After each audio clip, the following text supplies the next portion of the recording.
Hi all, Void Moon here, bringing you a beginner's how-to guide on Path of Exile. I already know that there's a few guides out there regarding beginner's guides and whatnot, but I'm giving you my take on it, some tips and tricks that I wish I would have known when I quit or started playing. So, when you load into the game, obviously you're going to get your logon screen and get your character selection.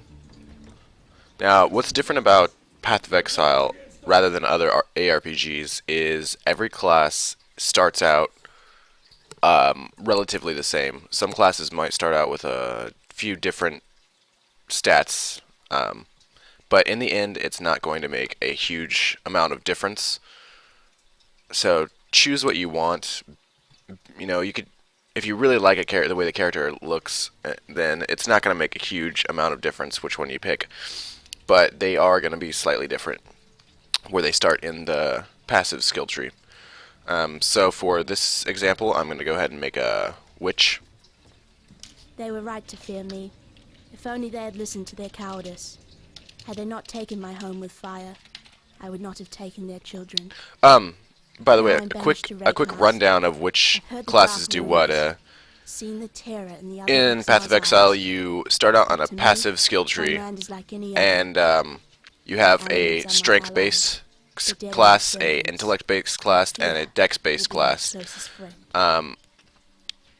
Depending on where those start out, you will get more skills based on that kind of character. For example, the witch is an intellect-based class, so you will start out next to nodes that give you intellect-based abilities for like spells, minions, energy shield, which I'll get to They were in a right little to bit. fear me. If only they had listened to their cowardice. Had they not taken my home with fire, I would not have taken. You also get classes in between, such as a Templar, which is in between magic and the strength class. Duelist, which is in between strength and dexterity, things like that. So when you start out, start out here on the beach, and you're going to do your first quest, and I'll start explaining things after I do this because it's pretty much necessary. Automatically equips your first weapon. You can hit continue, space, or enter. Or no, not enter, just space to skip text. And I'm going to go ahead and... Okay, the first thing you get right here is a gym, which is how you do skills in Path of Exile.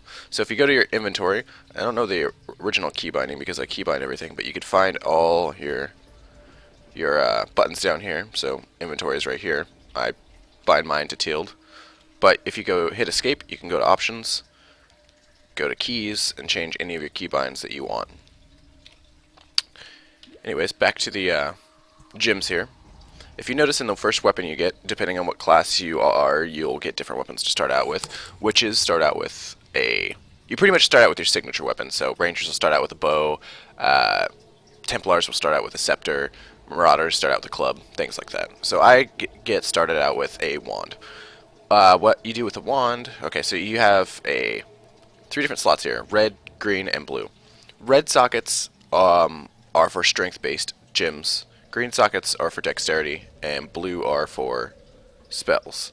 So I have a spell gem here, and it shows you what it does. Fireball, cast a fireball. So once you put this into your weapon, you can see it pops down here on your hotkey bar. You can also keybind this to whatever you want. I believe I kept it default, I'm not sure. So now I have right click is my fireball, so I can press it, shoots a fireball, also takes some mana. Mana naturally regenerates at a small rate, even without armor or anything like that. You can increase it by getting items, stats, or a passive skill tree and whatnot. Over here you have your strength, your health, and your energy shield, but obviously I don't have any energy shield yet, but I'll explain that when I do. Life does not naturally regenerate. You have to get items or talents to do that. So let's go ahead and go down the beach.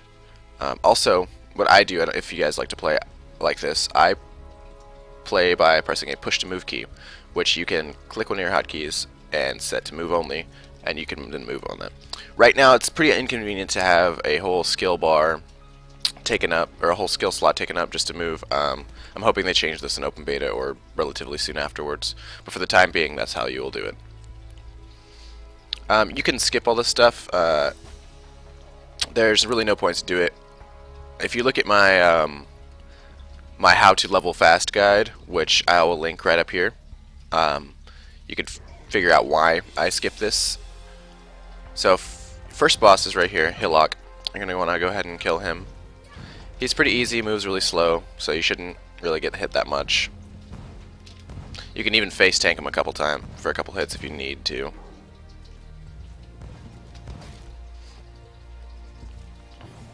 I need more mana. Alright, so you can see there that I ran out of mana.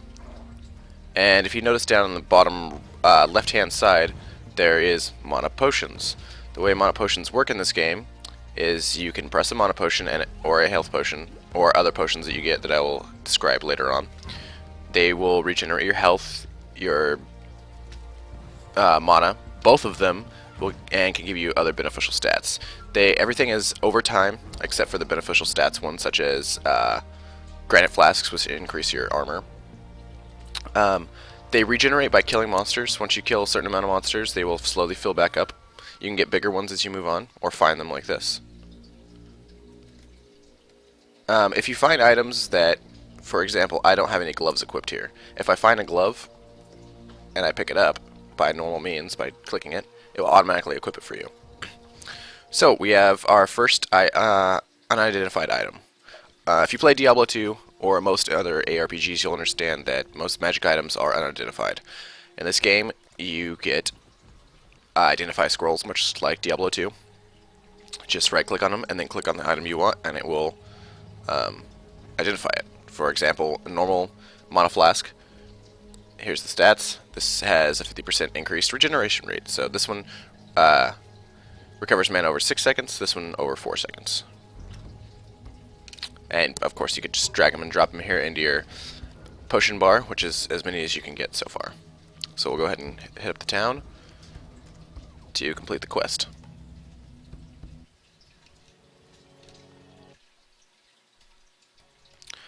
And here we are at the first town. This is Lion's Gate. Lion's Eye. Lion's Eye Watch. And here you can see people with exclamation points over their head. Now they will have exclamation points whether you are giving or receiving a quest.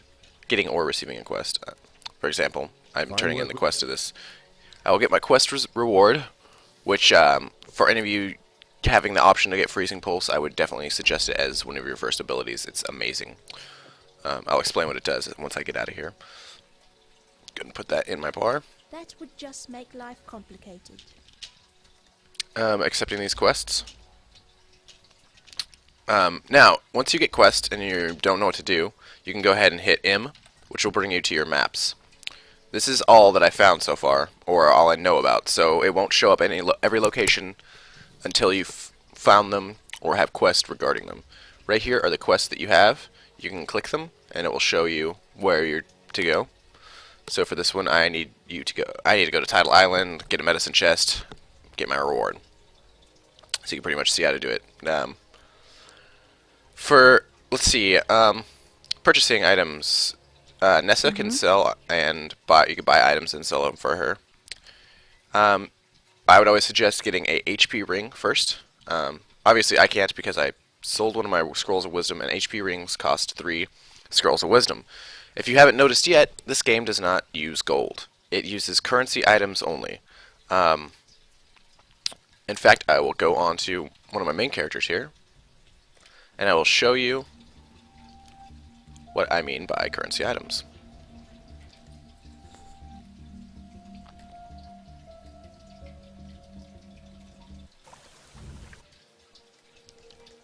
Here are some currency items. I keep them stacked up nicely in my stash. For example, you have chromatic orbs, which reforge the color of sockets in an item. If you notice, you have your strength, your intellect, and your dexterity-based gems. If you need certain ones for certain classes and you find a good item, but the sockets aren't correct, you can change them with chromatic orbs, and it will randomly change the color of sockets. Depending on the item, such as you have a bow, for example, it is a dex-based weapon, so you will have a higher percentage chance of rolling a dex gem slot, which will be green, rather than, for example, you would have to roll a blue or a red. Keep this in mind on depending on what armor you're choosing. Next, let's see, Orb of Alterations.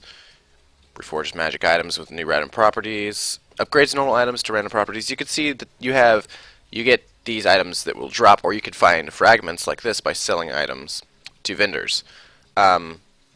This replaces current normal currency such as gold or things like that in the game, and it leads to more of you finding your own gear rather than just going to, say, an auction house in Diablo 3.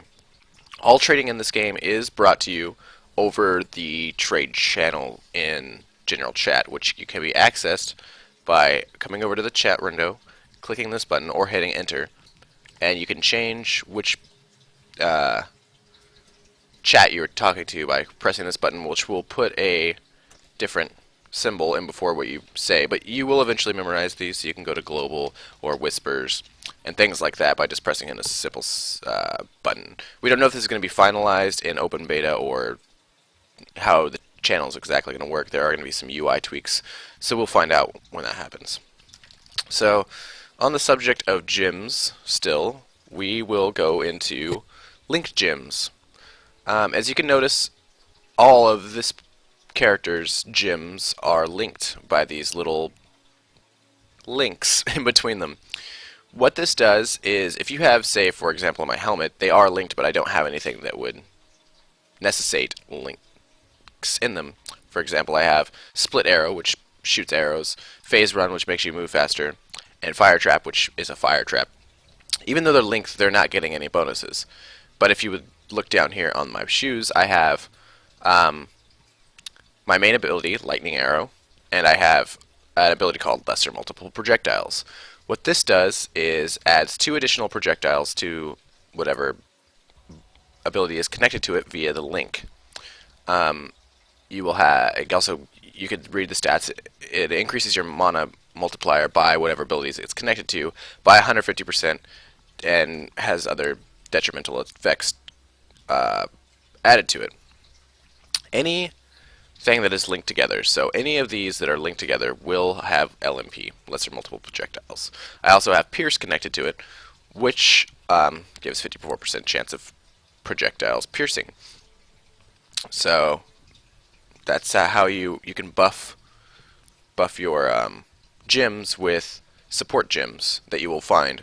There's all kinds of them, like for example, I have increased duration here, and connected to my poison arrow, which will increase the damage over time effect, like the length of it and whatnot. So, gems can also level up. They level up. They get experience as you level up. If you notice in the bottom here, the bottom of like any gem, it will have a XP bar, and once it levels up, it will increase the strength, but it will also increase the mana cost as well, and the level requirement. As you can see, this I just started leveling this gem. Its required level is 28, and also requires 57 intellect and 38 mana. So right now, if you put this gem into any piece of armor, it will make the level requirement for the armor level 28, and that works with any gem. So you can't have a really high level gem and put it into a low level armor that you're trying to twink a character with, for example. As you're playing, gems that need to be leveled up will pop up over here in your corner. So see, I can level up Clarity yet, but my intellect is not high enough to actually level it up, so I cannot. But when you do, you just click the little plus, and it will level up your gem. On the same note, if you ever want to de-level a gem, and you have some of these, an Orb of Scouring, you can come over here to any merchant and hit sell, put in a scouring and your gem, and it will give you the de-leveled version of the gem. That is how you de-level gems. There are some gems that you can only find by playing the game and finding them, some gems that you can get through quests and things like that. It's random for every class which gems you get while leveling. There are spreadsheets currently for the closed beta, but they will be changing come open beta. So next we will go on to your passive skill tree. This is going to be accessed by pressing P, and it looks a little daunting at first. Well, incredibly daunting at first, but it's pretty awesome because you have so many ways to change your character around, so many custom builds. So as you can see here, you have a few main starting points. Say for here you have Marauder, and then you have Templar and Ranger, Shadow, Witch, and Duelist.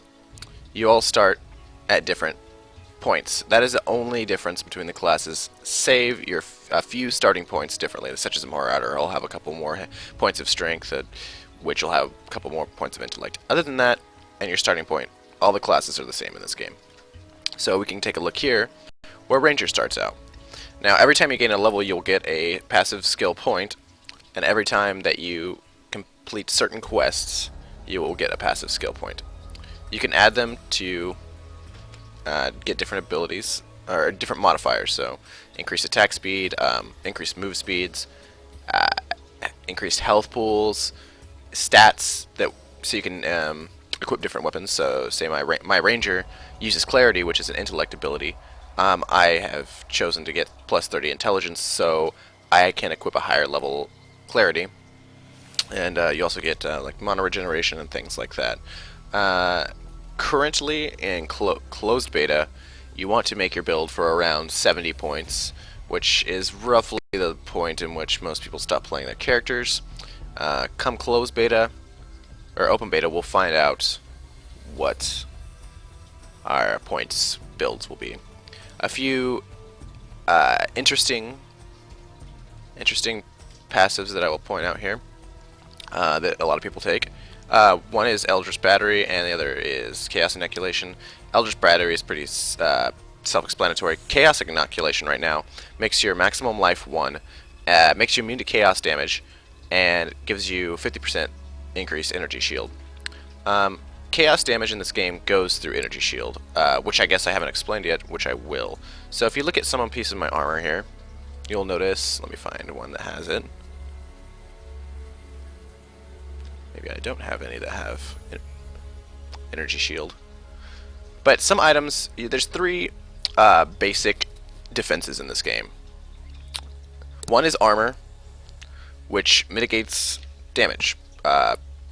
So if you hit C, go to your character list, or your character, whatever, status screen, and go to defense, and you can see your armor here. So I have 471 armor. I have 9% physical damage reduction. So if a normal enemy hits me for 100 damage, instead it will only hit me for 91 or whatever. This doesn't work scaling. So if a boss hits me for 1,000 damage, it's not going to take off 100 HP less. The harder you get hit in this game, the less armor works. Evasion is pretty straightforward. It gives you a chance to evade. Woo! This works differently in this game as well. So I have a 26% chance to evade. I will get a scale of 1 to 100 behind the scenes. An enemy hits me. He swings, and he misses. And he can miss, since I have a 25% chance, every 4th hit I will miss. The enemy will miss.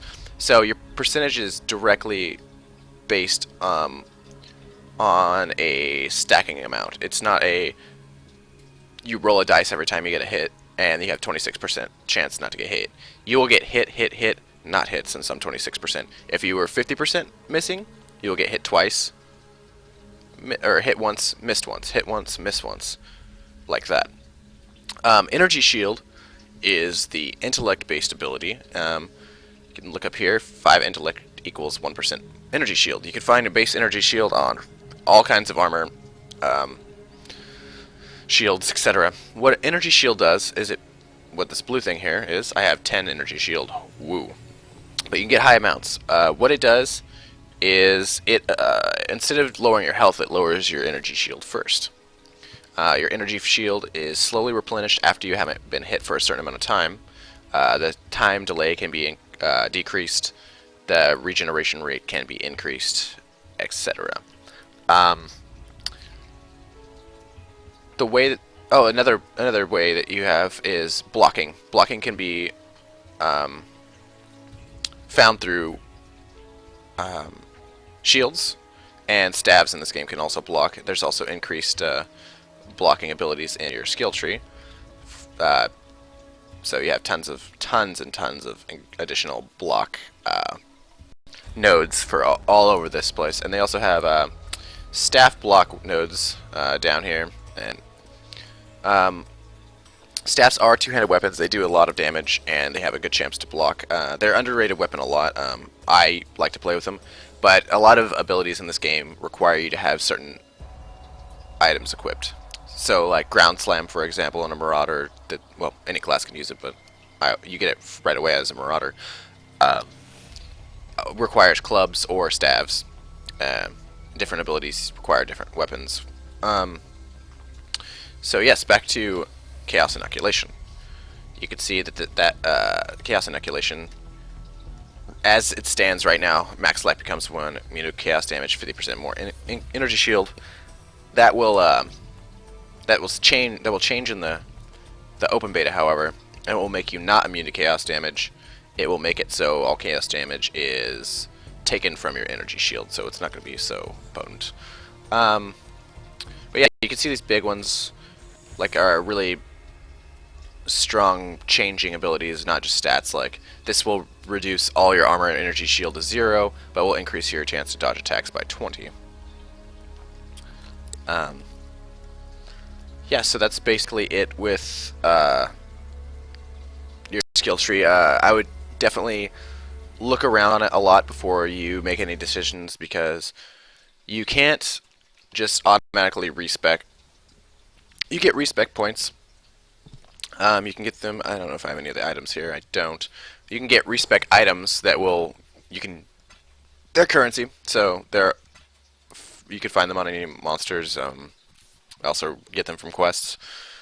And you could use those to respec points. They're worth quite a lot when you buy them off people, which there is no auction house in this game. Of course, it's still all on the trade channel, so you have to do face-to-face trading.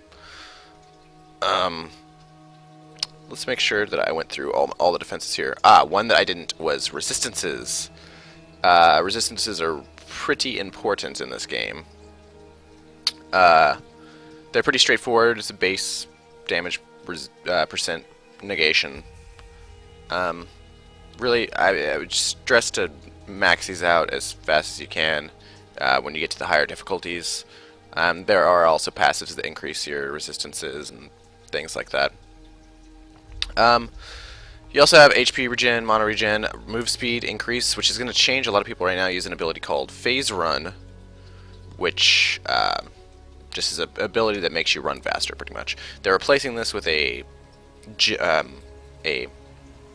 flask in the open beta, so we're not sure exactly how that's going to be working yet.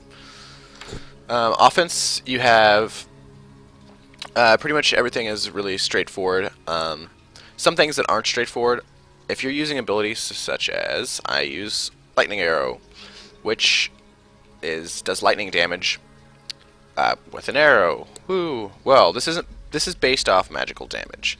So as you can see, it does lightning damage and physical damage, but you can see a lot more lightning damage. The way that you can increase abilities like this damage is, you can notice on my bow I have 40 to 60 increased elemental damage. Physical damage abilities that use elemental damage, such as Lightning Arrow, Burning Arrow, things like that, also take to account your elemental damage when calculating the damage that they do.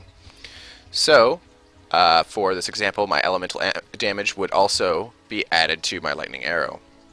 Abilities such as split arrow or poison arrow only are increased by your physical damage, which you can increase in the ranger tree by physical damage nodes. There are also elemental damage nodes, but I'm a physical damage ranger, although I do use lightning arrow because it is still good, even without a lot of magical damage increase. But poison arrow is what I use mainly, and that is only increased by physical damage. You're going to have to look these up in a case-to-case basis because it would make way too long of a video for me to explain what every ability uses as its modifiers. Just know that if you find out a build that you're going to do and you should look up the modifiers for the damage because it's not always consistent.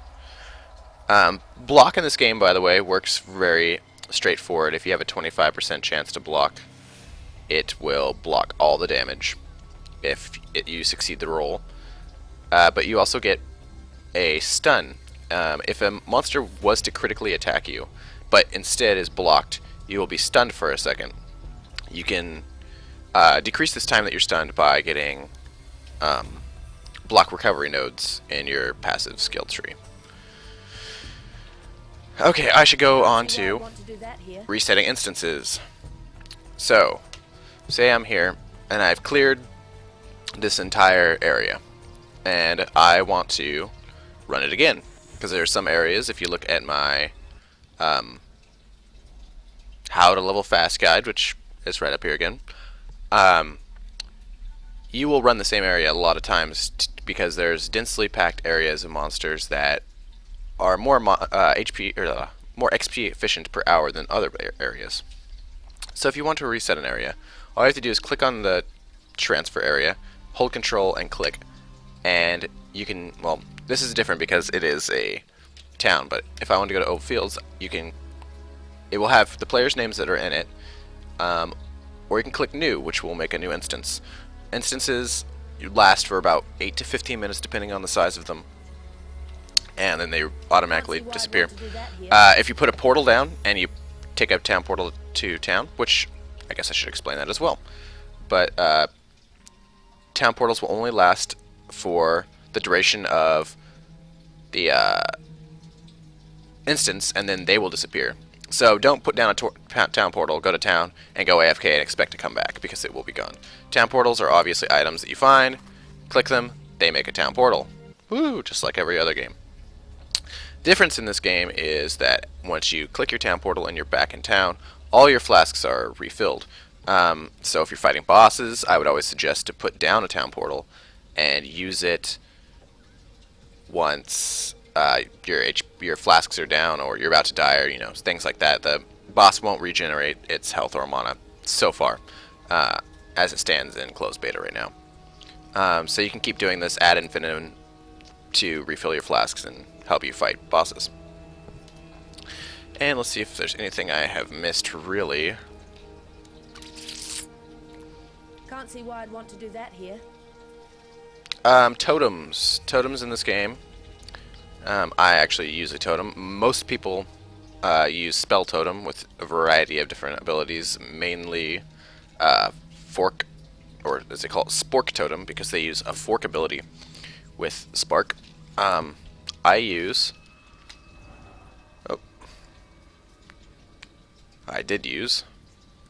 I shot on a totem. So totems are standalone totems that are based off your stats that do different abilities depending on what you have added to them. So for example, I have Ice Shot equipped to my ranged attack totem. You can do this by going into your abilities, and a ranged attack totem is just a little gem that you find. You put this in any linked things, and whatever is linked to it, it does. I have Ice Shot and lesser multiple projectiles. So once you keybind this, you press it, and now it has that ability based off mine. Although, as you level up, see it has 50% reduced attack speed, which has changed to 30%, I believe, in open beta. 40% less damage, etc., etc. So they're not quite as good as you, but every class should be running a totem. They are the best abilities in this game. Personally, I like to use Ice Shot because it slows groups of enemies. A lot of people like to use Lightning Arrow in it because it's pretty overpowered right now. Let's see, I think I've went over just about everything that I can think of. There's lots of different resources to find the different currencies and things in this game. I'm going to link right here a website that will give you the exchange rate between currencies, so you can find out what your currency is currently worth in the market. So yeah, one last thing. I can't show you right now because I don't have one, but at the end of the game, the end game in this game is different than most of the games. You can see I have a bunch of map. You know, these are all the areas that I have unlocked in different difficulties, which you automatically get different difficulties as you play through the game. So I don't really have to explain it. But once you get to Merciless, which right now is the hardest difficulty, I believe it's going to be, they're taking away a difficulty in closed beta because they're adding a third act. But right now, the way the endgame works is when you kill monsters in the hardest difficulty, they have a chance to drop an item called a map. What a map does is allows you to click this little tab right here and go to endgame, which you will have to do on a waypoint. Waypoints in this game, you find them, you click on them, then you have them. Pretty self-explanatory. But for this example, hardest difficulty, you can go to a place called endgame.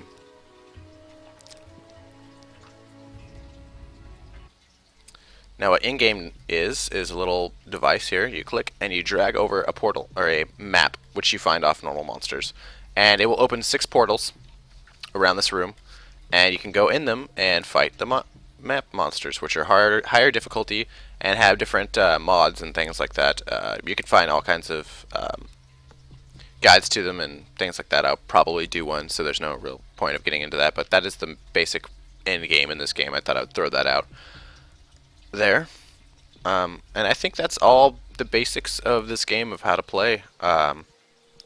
If you have any questions, just go ahead and post in the comments. I know this video kind of jumped around a little bit. I just wanted to throw it out just since there's going to be a large influx of players coming in, and I just wanted to do a quick, video real quick. So, yeah, any questions, message me or put them down in the comments. I'll try to